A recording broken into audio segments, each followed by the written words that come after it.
everyone, welcome to another episode of Table Talk. I'm your host, Jake Combs, and today we're taking a look at basically our official review of the GI Joe Roleplaying Game Hawk's Personal Files, and we're going to do a quick unboxing of Battle for the Arctic Circle, both of which are from the folks at Renegade Games. And so a huge shout out goes to them for sharing these with us. We're very super grateful and excited. As some of you may know from previous videos, we absolutely love the GI Joe role-playing game, and so any chance to get back to it is absolutely a win. For those that don't know, I mean, I am a huge GI Joe fan, so pretty much anything GI Joe related, we're hoping to have the chance to play and review.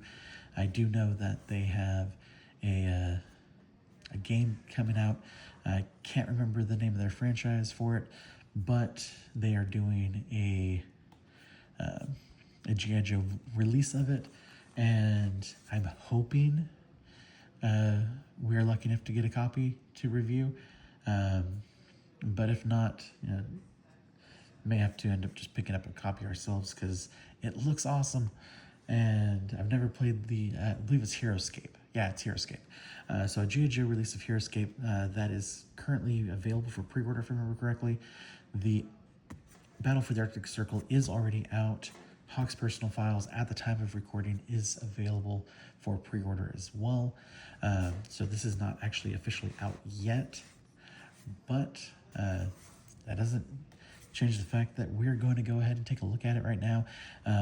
What's very awesome, at least for me, is that the team over at Renegade, they sent us an advanced PDF copy of the book, so we were able to actually peruse and basically try it out ahead of time and do enough to get our full review before the physical copy actually arrived. So super excited.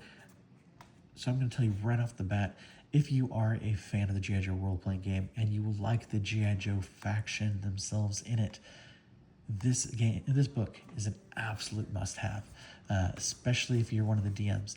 Now, the whole purpose of the book itself is to provide almost all of the main known established characters from the GI Joe universe, from the GI Joe side, including some of the villains. So that way, you can actually better flush out the ranks of your team. And it also gives you rules on how to bring those characters in and basically call in their support. Like for example, I believe it was CoverGirl. To bring her in, you basically have to return your vehicle without any damage to the vehicle. And then if you do that 3 times, she becomes a permanent basically helper that you can summon and once per campaign or once per mission to assist you guys. And the fact that they have these rules built in, and I don't remember having that ability with any of the previous books. It's been a while since we've used those ones, but so I could be wrong there. But I think that is a huge, amazing addition, because I know that with my group of players, they all like to play as their own characters, but they do all love the iconic characters that we know and love, and like specifically Snake Eyes and Scarlet, Storm Shadow, all of those guys.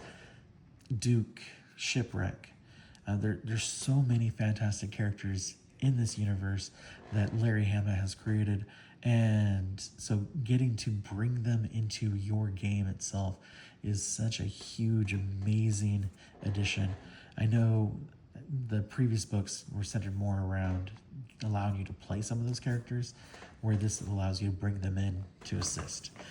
So the whole thing is kind of structured like you're actually going through General Hawk's personal files. So let's go ahead and take a look. And unfortunately, I put this in way too close. So let's do a quick adjustment. All right. Should no longer clip. There we go. Okay. So we're just going to flip through here a little bit. So this is meant to be used in conjunction with the other books. primarily the only one that you actually have to have is the core rulebook. It is on pre-order for about $50 from what I remember. I think it's like $49.99, something like that.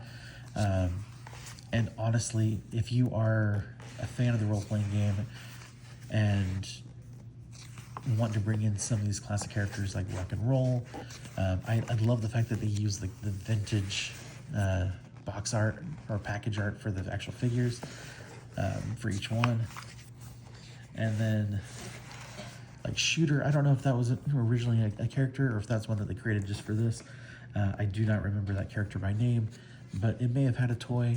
I never got close to having all the toys, so definitely could be. But you know, a lot of the classic ones are here: Short Fuse, Stalker, Stealer. We got the Heavy Artillery Laser from their base. Got Cobra Commander in here. Obviously, you wouldn't be bringing Cobra Commander in to help you, but and one thing I always love is that they do include these ribbons. Those things are huge for me, just because I don't like using, with a book this size, I don't like using bookmarks, because in my experience, because I always have these books standing up, that bookmark pretty much always falls out when I'm storing it, and by using these ribbons, it means that it's going to stay in place, and I don't have to worry about trying to find what page I was on before. Another classic character, Doc. I'm pretty sure he's been there in the comics since basically issue 1. And so many great characters, all contained in here with all of their rules. And like I said, you know, like with Snow Job, like it goes over how to gain him, and the benefits of having him there as well. Alpine, I mean, so many of these characters I had the figures of: Bazooka, Flint, General Hawk himself, Iceberg, Leatherneck. I mean, it's just so full of these characters. I mean, there's the main man himself, Snake Eyes, and I believe it's mostly alphabetical order, from what I've noticed. I may be mistaken there. I mean, even we got Serpentor in here. I mean, so much good stuff. Like I said, the book is an absolute must-have for players, especially the DMs. You know, anytime there's a character you want to bring in, it tells you exactly how to bring them in and what they're going to do for you. And what those perks are and everything like that. So obviously, you know, the longer the campaign that your Joes are playing, the more characters you can basically bring in with you by the end. And you know, I think that is a huge addition to the game. And honestly, an absolute win. I can't wait to see what they come out with. I think that the vast majority of the characters that most people are going to care about, they've already covered between the books that are already out in this one.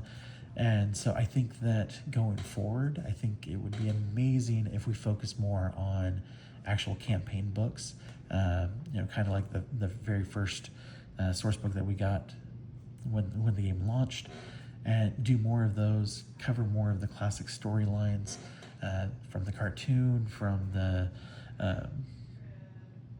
movie, or movies rather, from the all the various comic books, and kind of tie that all together. I mean, like, Larry Hama is an absolute legend when it comes to the comic books. The series that Devil's Due published with America's Finest was by far one of my favorite storylines that they did, and I think that being able to play all of those together, I think, would be absolutely amazing, and kind of tying that all. And so again, this is an absolute must-have for game masters and dungeon masters, whatever you want to call yourselves, for the GI Joe game, and well worth the cost. All right, so now taking a look at Battle for the Arctic Circle. This is my first time opening the box. The only thing we did was actually break the plastic, Now, one thing I will show you is this one did receive some damage in transit.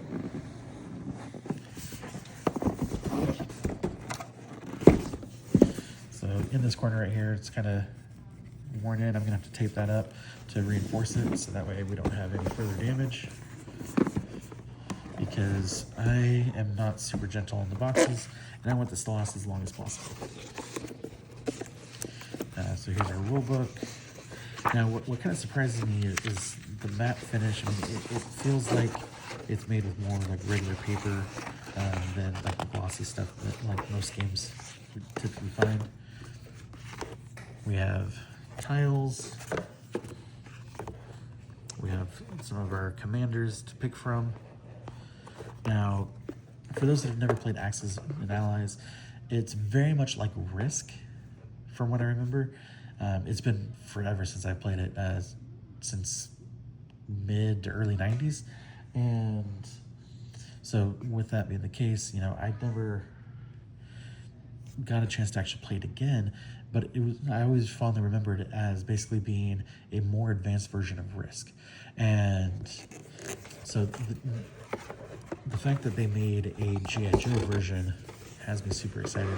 Now, that being said, they just finished Kickstarter for a GI Joe Risk that should be coming out hopefully soon. So this is our map. I'm not going to fold up the whole thing because it's going to make me knock over the camera if I do. But I do like the detail. The whole focus is basically on the storyline around our circle. We have our bag of dice. We have our chips. And then we have our 4 colors for the different teams. And I'm assuming one team, or 2 of the teams will be like GI Joe, 2 will be Cobra. And so I honestly thought this was going to be a 2-player only game. So we have our battleships, our grunts, the aircraft carriers,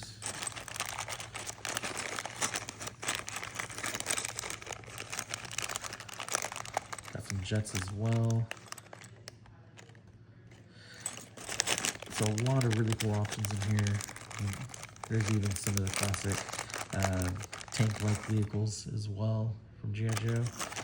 So a lot of really cool stuff, and cannot wait to try this out.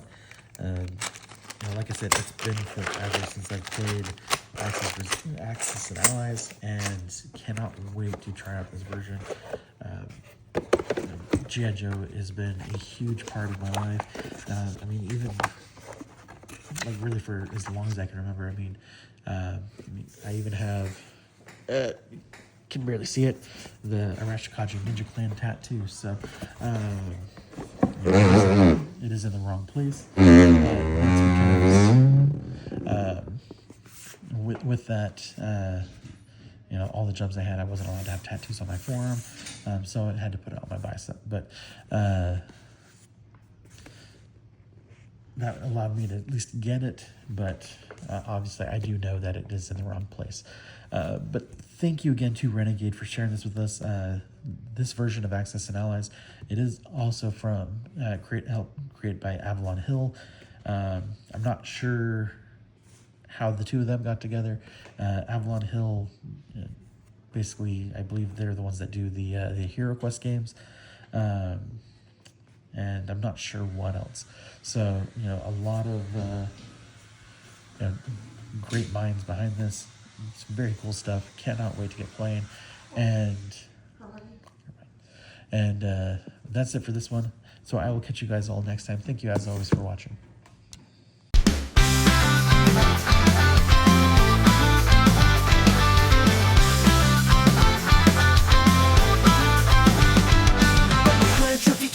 Now I'm set, painting minis with no regret.